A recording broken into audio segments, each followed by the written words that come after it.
यहाँ पर पहुंचे हैं आप सभी ग्रामीणों को बहुत संक्षिप्त में अपनी बातों को रखूंगा। बहुत कार्यक्रम है और ठंडा का समय भी यहाँ पर है और जल्दी अंधेरा हो जाता है, फिर हेलीकॉप्टर भी नहीं उड़ेगा, इसलिए कम शब्दों में अधिक समझें। सबसे पहले तो आप सब लोग आए हुए, आप सब लोग को जोहार।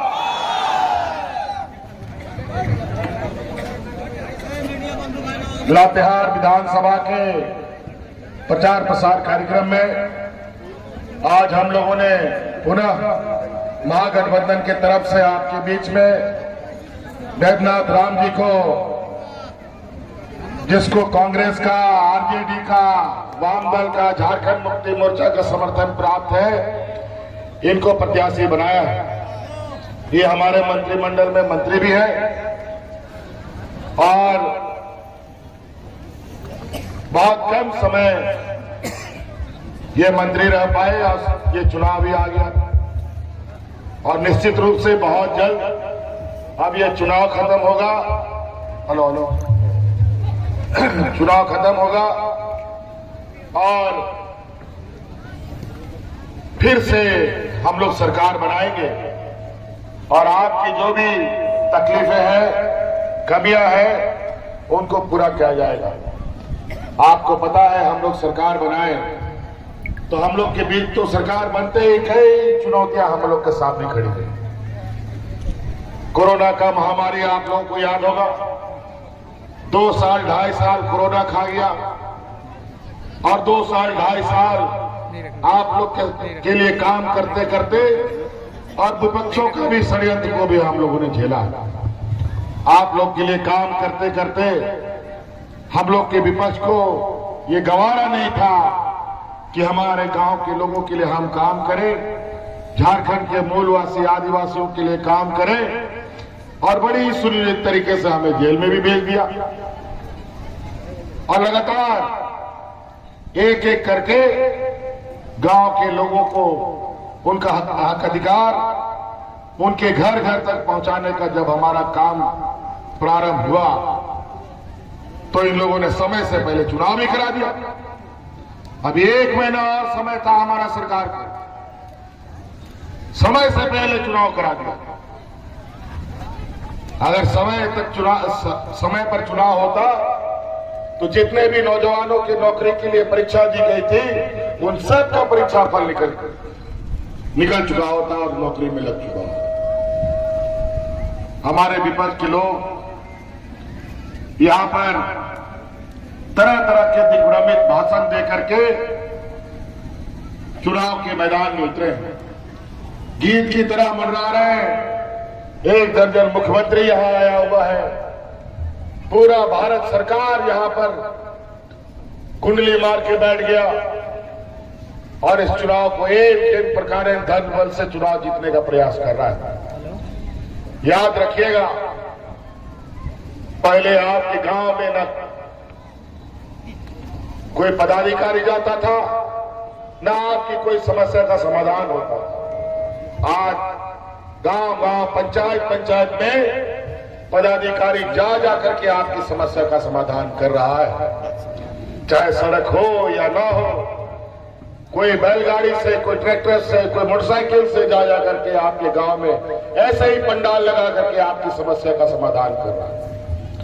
अगली बार सरकार बनेगी, ऐसे नीति के साथ हम जाएंगे कि अब आपको ब्लॉक ऑफिस में, जिला कार्यालय नहीं, बल्कि घर में आपका पदाधिकारी जाकर के आपका जाति प्रमाण पत्र, आय प्रमाण पत्र, कास्ट सर्टिफिकेट जो भी होगा सब आपका वही मिलेगा। यहाँ बैठे बड़े पैमाने पर हमारी महिलाएं, आप लोग बताइए आपके खाते में 1000 रुपया जा रहा है कि नहीं जा रहा है? और आपका खाता पर आपके लिए 1000 रुपया का फॉर्म भराने के लिए आपके गांव में लोग गए, आपके पंचायत में लोग गए, आपको ब्लॉक ऑफिस जाने का जरूरत नहीं पड़ा। आज महिला सशक्तिकरण का ये पहला कदम हम लोग का देखा देखी विपक्ष के लोगों ने कहा अच्छा तुम लोग 1000 दे रहे हो, हम लोग का सरकार बनेगा तो 2100 रुपया देंगे। अरे वाह, अभी सरकार बना नहीं और 2100 रुपये देंगे। हम लोगों ने तो देना शुरू कर दिया और हम लोगों का यह संकल्प है फिर से सरकार बनेगा। आने वाला समय में 5 साल के अंदर इस राज्य का हर गरीब गुरुआ लोगों के खाते में 1 लाख रुपया पहुंचाने का हम लोग काम करेंगे। और इसका पहला कदम अभी दिसंबर में उठेगा, जो हमने अभी सरकार में रहते हैं कानून बना दिया। जो महिला दीदियों के खाते में 1000 रुपये जा रहा है वो 1000 रुपये बढ़ करके 2500 रुपया हो जाएगा। अब आपको 1000 से बढ़कर 2500 रुपया मिलेगा। और बताइए घर में अगर 2-3 महिलाएं हैं तो कितना पैसा होगा। आज गांव का लोग कितना गरीब है वो हमसे ज्यादा कोई नहीं बता सकता और झारखंड मुक्ति मोर्चा के लोगों से ज्यादा कोई नहीं बता सकता। इसीलिए आपकी गरीबी को दूर करने के लिए जो समय समय पर छोटी छोटी चीजों के लिए आप महाजनों के यहां जाकर के उधार लेते हैं, आने वाले 5 साल के बाद किसी से उधारी लेने की जरूरत नहीं पड़ेगी। और इसी क्रम में आप लोग बताइए, आप लोग का बिजली बिल माफ हुआ कि नहीं हुआ? आपका बोझ घटा कि नहीं घटा? इसीलिए हमने ये कदम उठाया और आने वाला समय में आपको 200 यूनिट बिजली भी फ्री हमने कर दिया।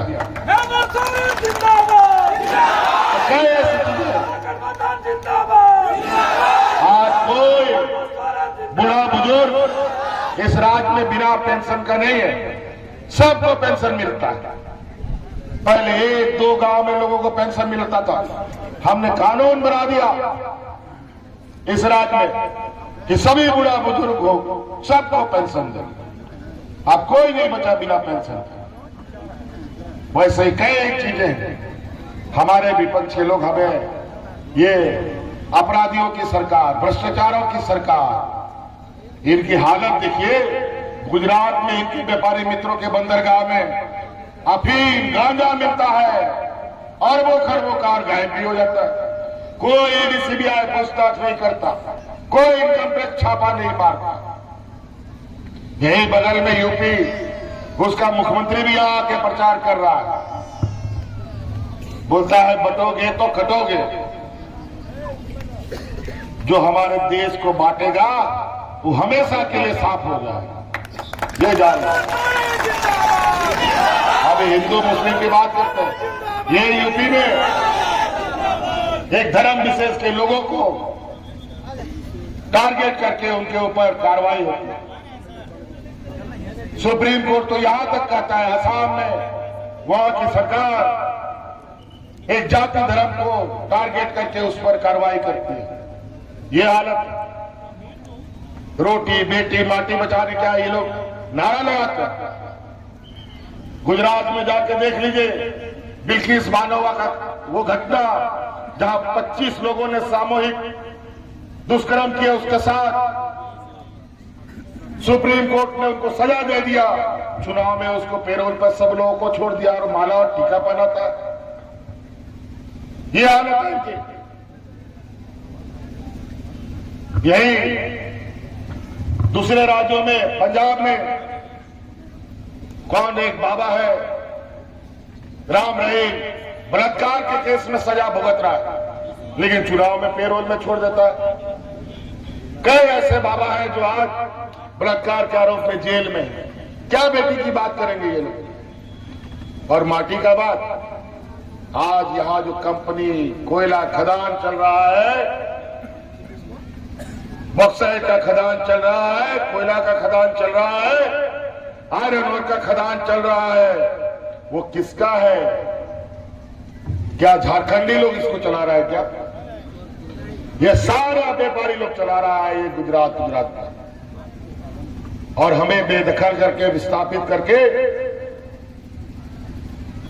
अपने जमीन से हमारा समाज संस्कृति को उखाड़ कर फेंकने का काम कर रहा है और इसके विरोध हम लोग आवाज उठाएंगे तो नक्सलवाद उग्रवाद के नाम पर या तो गोली मार देगा या तो जेल में ठूस देगा। ये हालत है और इसीलिए हमने तय किया है। अभी तो ये लोग विस्थापन आयोग बोले सरकार बनेगा तो हम लोग बनाएंगे, ये लोग आएगा तब न बनाएगा। हम लोगों ने तो विस्थापन आयोग बना दिया है और आने वाला समय में इन सभी कंपनियों से हिसाब किताब करके चुकता किया जाएगा, कितने लोगों की जमीनें गई, कितने लोगों को मुआवजा मिला और कितने लोगों को नौकरी मिला है। 75% स्थानीय लोगों को नौकरी मिलना चाहिए, ये हम लोगों ने कानून बना दिया है। इसको कानून को लागू करने के लिए हम लोग को फिर से सरकार बनाने की आवश्यकता है। इसीलिए हर हाल में आपको यहां पर महागठबंधन को चुनाव जिताना है। इसीलिए आपके बीच में महागठबंधन में 3 नंबर में ईवीएम मशीन, तीर धनुष छाप है।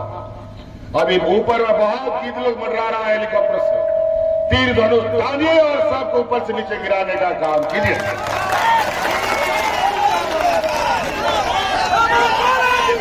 बिल्कुल आपको ये नहीं, गरीब लोग को मांगने से कोई नहीं देता है, मांगने से वही देता है जो आपका भाई है, आपका बिरादरी का है, आपके बीच का है।